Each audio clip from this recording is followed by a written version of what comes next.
The U.S. is holding back-to-back negotiations with Russia and Ukraine aimed at ending the three-year war, but major differences remain.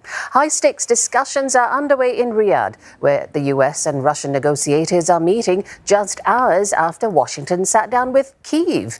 Officials say the talks are focusing on technical issues like Black Sea security and a pause in long-range attacks. Another round of talks between the U.S. and Ukraine set to follow. While Moscow and Kyiv agreed in principle to a limited ceasefire last week, disagreements remain over what's off limits. Cross-border attacks have also continued. Well, let's get more now from Caroline Malone, joining us live from Washington, D.C., and Dasha, Chernyshova, who is in Moscow. But let's start with you first, Caroline. I want to know what exactly is Washington pushing for in these talks, and how does it walk that very fine line about balancing what Moscow wants and what Kyiv wants?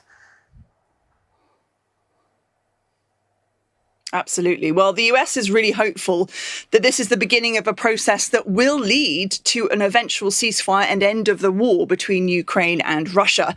But these do appear to be very much early days discussions on that. We've got the US and Russia holding discussions in Saudi Arabia on Monday. That follows on from US-Ukraine discussions that were happening on Sunday, also in Saudi Arabia, in particular technical discussions on a maritime ceasefire. That has to do with the Black Sea. That has to do with a cessation of violence in that area. But in particular for Ukraine, that's an important area because it's where it used to export one of its chief commodities. That's grain, wheat, that used to be one of the most important elements of its economy. So that will be very important for Ukraine to agree to some progress so that potentially it can continue to export its grain to the rest of the world. However, these talks on Monday, US and Russia talks, are what's described as low-level talks, which I think gives us some indication of how early we are in this process.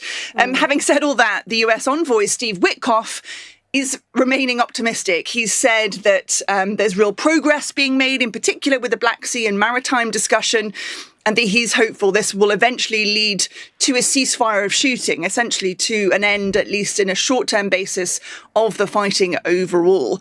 I think, though, it is important to recognise that President Donald Trump had originally said he could end this war in a day.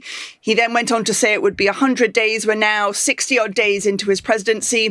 From Washington's perspective, they are very much keen to end this conflict as soon as possible. So you can expect to see all the US officials continuing to push both the Russian side and the Ukraine side to trust build and really to make some tangible progress here.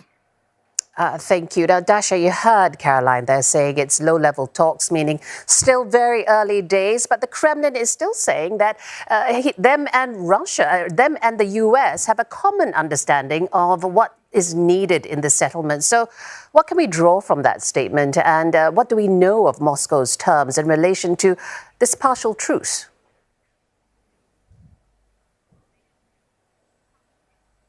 Well, the Kremlin spokesman Dmitry Peskov has been very vocal about this common understanding, stressing that this is about the political will and the desire to move forward on the negotiations track. So at this stage, we understand the talks are being discussing the technical issues, and those are very important technical issues, but they are also very difficult. We are hearing also the negotiators from the Russian team, including Grigory Karasin, who was quoted by Russia's news outlet as saying that without that mutual understanding and political desire, the negotiators wouldn't be sitting there for more than 3 hours already. So the clear picture is that there is desire to move forward. We understand that one of the key issues, part of those discussions, is the security and safety of navigation in the Black Sea. The Kremlin confirming that this will be the main focus of those talks. It was the initiative that has been introduced by the US President Donald Trump during the phone conversation with Vladimir Putin last week,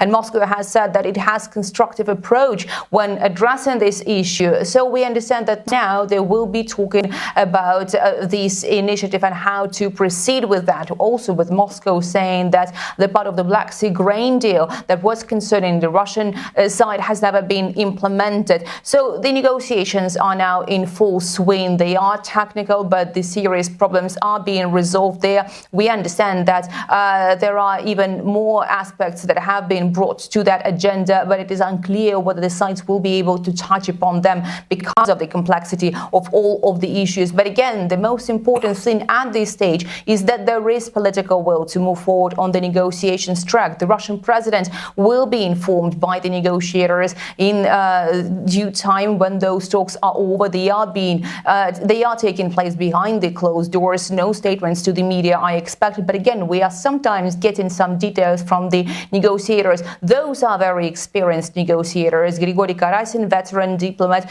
and Sergei Beseda, who is the advisor to the FSB director. So undoubtedly, Moscow is placing lots of hopes on those negotiations, but also says that you shouldn't expect any quick results because of the complexity of the issues on the table. Thank you so much to the both of you, Caroline Malone in Washington, D.C., Dasha Chernyshova in Moscow.